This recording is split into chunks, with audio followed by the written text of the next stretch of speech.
Hello, and welcome to my Metasynthesis literature review presentation. My name is Ashley Antoinette Gecewicz, and I'm going to be guiding you through a literature review on my favorite topic, which is culturally relevant young adult literature.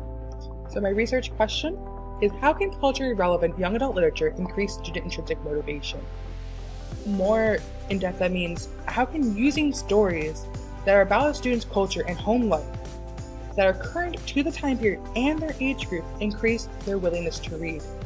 Because what I have realized in my own teachings is that students don't really like to read old text. It's not something that they're into, but we still want students to read. So why not start changing how a classroom is set up and actually teach them how they would want to learn? For instance, I have English language learners, or ELL students. What that means is these students are not from America and they are learning English as they're asked to do, and it's difficult for them. So why not, say for instance for my Spanish students, have them reading a book about a Spanish student growing up and going through the same things they are, and I help them self-identify, maybe make the student want to read more, and help them understand what is going on in their own life and be able to relate to a text. And that can be very helpful for a student. So that has their culture. Sometimes even some Spanish books that you use in the classroom can switch them back and forth between English and Spanish. That could definitely help them understand and grasp the types of topics that they see in the textbook. And it might be very different than what they would see if they were learning Shakespeare, because they can actually relate to it a lot more. So throughout my literature review, recurring themes, I saw that students are able to self-identify with the books. It's noticeable that teachers need to be adept in the culture as well. If a teacher does not know what they are teaching, they are not going to have students that succeed. And students also like to read more about themselves because they can understand it better. If you don't understand anything you're talking about, students aren't going to understand it. That seems very obvious to me. Or what that means is, if a student is not interested in the topic, they're not going to pay attention to it. They're not going to want to read it.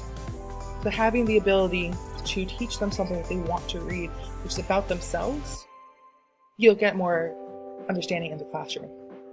So some of the terms that I'm talking about here are culturally relevant pedagogy, which was coined by Gloria Ladson-Billings. It means and emphasizes the importance of positioning effective pedagogical practices as a theoretical model that not only addresses students' achievement, but also looks at their culture identity. It talks more about actually using culture identity to teach in the classroom. The next term is young adult literature, which was coined by Young Adult Library Services Association in the 1960s.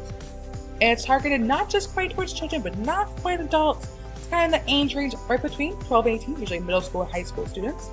And it can talk about different topics like divorce, drug abuse, and it can be both fiction, non-fiction, realistic fantasy, anything you'd like. And the final term is intrinsic motivation, which was put to the test by Edward Deci, but was coined by Harry Harlan. What that means is basically motivating students to want to learn for themselves, not because they're going to get an A. That's extrinsic motivation, is if they get an A if they do this, or they get a sticker. Then wanting to do it for their own self-satisfaction and their own curiosity is what intrinsic motivation reads. So what the question itself is asking is, how can reading topic about yourself help you want to understand more, make you want to read more?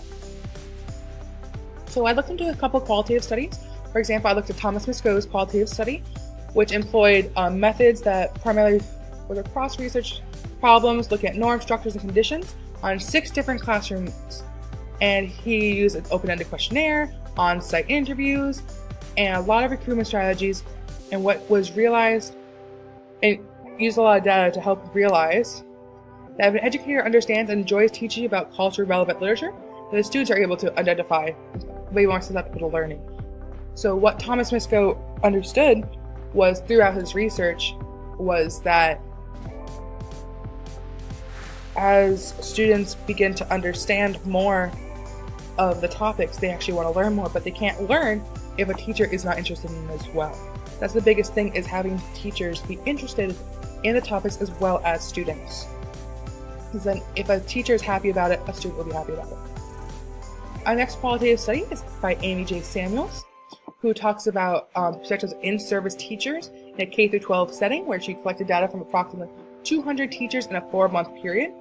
She focused on understanding how learners construct knowledge, learning about students' lives, being socially, culturally conscious, holding and affirming views by diversity, and using diverse instructional strategies, as well as advocating for all students. That's what she believes that the 5 characters of culture responsive teaching is, for all those different things. And she would use in the different groups, different parts of those characteristics. So what she discovered was that there was a connection between culture competent educators and a positive outcome for teachers, which shows that a time to encouraging equitable excellence gives a voice to those who are frequently silenced, and ensures that no child is invisible. Because especially with ELL students, a lot of them feel a little bit in the background for a lot of their learning, because they don't understand what's going on. So we can put it on the foreground for them, able to understand better, which is what Amy J. Samuels talks about, is that you can understand a lot better with their culture. They are more sociocultural conscious, they are understanding different views, and that's all because they can relate with their teacher, and their teacher can relate to them and talk about what they need to learn about. The next case study here is by Conrad D. Gist, which talks about a case study where she had candidate teachers that were teachers of color, so that means they were Black, Hispanic, etc., and versus teachers of not color, like a white teacher, like I happen to be, and how throughout a semester, how the teachers, educators, culturally responsive content was characterized by resistance to revelation, and then support, and then culturally responsive teacher pedagogy, educator pedagogy, involving instructional approaches and modeling changes. So she looked at different teachers of color, seeing how they taught and how students understood the text better with a teacher that understood exactly where they were coming from. So it shows that teachers of color do have an easier time in teaching culturally relevant texts due to their understanding and the necessity of having these texts more in depth than a white teacher would. And I completely agree with that. I do not understand my students' cultures. I never will understand how they grow up. I grew up in a very different world than they did. And that's very important that people need to understand. My next study that I looked into was a mixed method study by Joel P. Murphy and Shirley A. Murphy, where they had both qualitative and quantitative data research, and they designed it to benefit obtaining the reading culture inclusive prompts, which they're going to look at 4 brief essays written by Latino authors, and then how it can improve essay writing for Latino students. So they looked into 45 Latino students, and it reflected a positive increase across the board in interest. It coincides with the idea of culturally relevant pedagogy increasing intrinsic motivation, because it talks about how they've read a prompt and read a story about these Latino authors, and read these essays, and they had to write their own essays about it to improve their own essays. So seeing another person just like them writing these essays helped students understand what it was like to write these essays and how they help.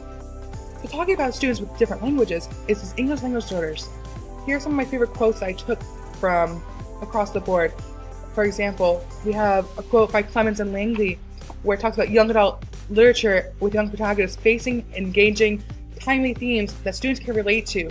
This is a tremendous tool for English language learners or English for speakers of other languages and teachers alike to engage in English language arts content will help them learn English.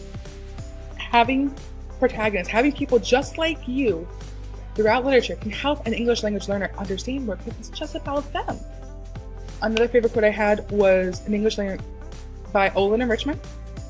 English language learners are students relating to the notion of being outsiders and immigrants. Being able to relate to someone can help them find their way throughout the classroom. And Balaki and Prince both ask, where are the people like me? Where are the people like me in literature? Why am I only learning about people I don't know and care about? Why is it always just the white people and Shakespeare and Dickens, all these old dead people? Where are the people like me, my age group, my color, my skin? Where are they? So in conclusion, our culturally relevant teaching increases student intrinsic motivation through giving them a topic to relate to. The correlation between the intrinsic motivation increase and culturally relevant text with young adult literature can correspond, proving that the combination of culture relevant young adult literature will thoroughly show growth in student interest in the classroom. Furthermore, the involvement of the teacher taking time to become part of the students' lives and culture will make it a more open classroom for connectivity and relationships, meaning that with a teacher being interested in what a student is doing, and actually wanting to talk to the student and understand what is going on, we have more of a correlation to be open with our students and have that relationship with a student that is necessary for students to want to learn. And if the students want to learn, we have the intrinsic motivation increasing, we have them wanting to know that, okay, my teacher cares about me and is teaching me stuff about me. And that's very important, is having that ability to identify, saying, that person in this book is just like me. I see how they are dealing with this situation, and I can deal with my situation as well. I can handle it. And so that is my presentation for my Metasynthesis review. I will be attaching the PowerPoint to here as well. Thank you so much, and I hope you have a fantastic day. Thank you.